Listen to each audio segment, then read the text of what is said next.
Hi, I'm Gaia Melikian, and I'm delighted to be here with the extremely talented Dev Patel here at Tribeca Film Festival to talk about his latest movie, The Man Who Knew Infinity.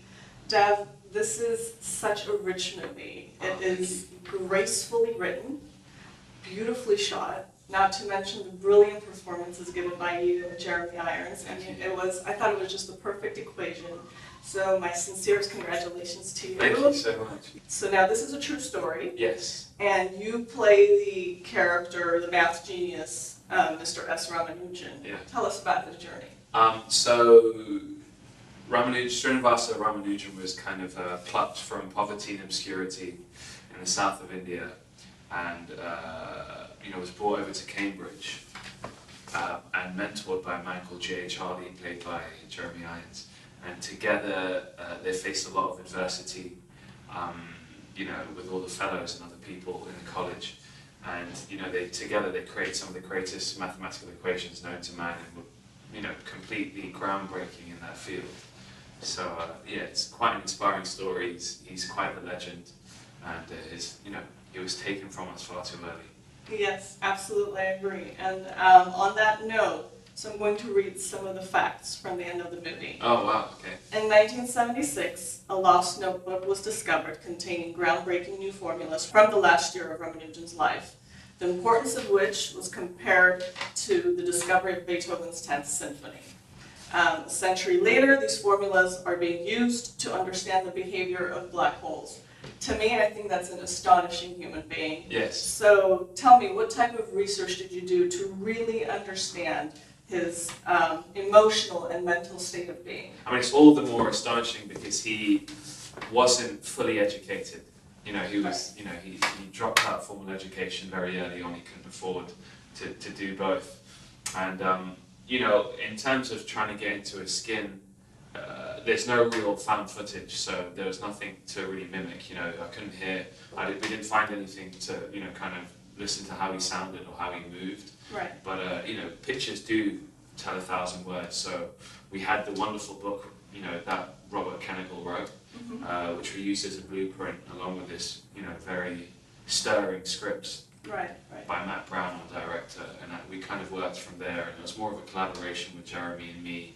And just trying to capture the essence of this man's struggle was really the importance. You need to really use your high imagination and really try to and it's a very immersive kind of, we actually were able to shoot in Cambridge, so I don't think that's ever been done in cinema before. Yeah, it was beautiful. And so that atmosphere in itself does something to you. Yeah. For a college dropout like me anyway. And then we shot in Kumbakonam, where he's actually from, in India. Right. And again, another wonderful environment to be in. Yeah, it was just breathtaking, I'm telling you. Thank you. There's a couple of scenes where Hardy's colleague tells him, your rigor is breaking his spirit. Yeah. He's not a thoroughbred, he's not a horse or something. It's like, let him run. Yeah. And he has a hard time with that, but eventually you guys come together, your character is very beautiful, and I think it makes a perfect yin and a yang. Yeah. So Ramanujan is considered an abstract mathematician. Right. He was a religious man, and he prayed, and he found, he gathered these amazing equations, right. Dancing in numbers to the infinite in his mind whilst he was praying or meditating, and he claimed that it was a gift from his goddess. Yeah. So in the world of mathematics in Cambridge, where everything must be proved and you must show a process, and this man comes in from the middle of India wearing his sandals, saying, hey, I've created this amazing theory. I mean, they completely angered everyone. It's very astonishing, I have to tell. Tell me, how was it to work with the remarkable thespian Jeremy Irons? It was incredible. I always remember the first time I met him, and I came into the read-through with my dialect coach, Rakavir Joshi, who helped me a lot in the film. But we walked in, and I was so over-prepared. We'd been working on the voice for like a month beforehand. I knew all my lines, so I was just pretending to read. And Jeremy's by the window, finishing off a cigarette, and he comes out, and you just hear his voice. Yeah. So, it was very intimidating, but he's so gracious and warm, and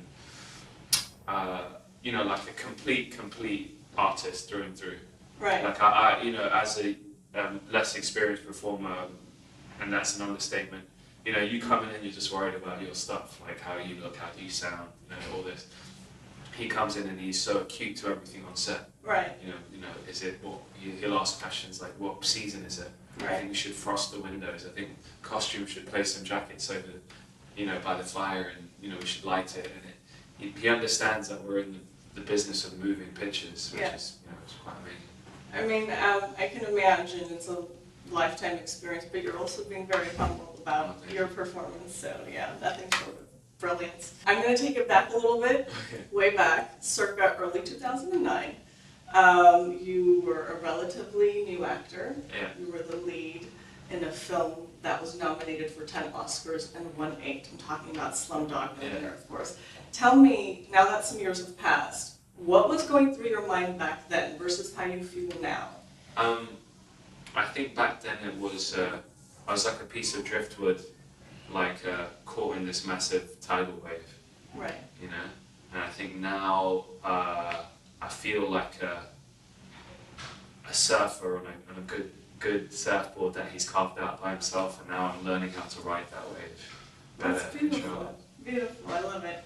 And I'm going to ask you one last thing, please. Please finish the sentence in one word. Okay. Dev Patel is?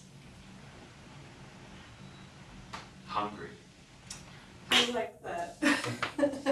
Very, very down to earth. Thank you so much.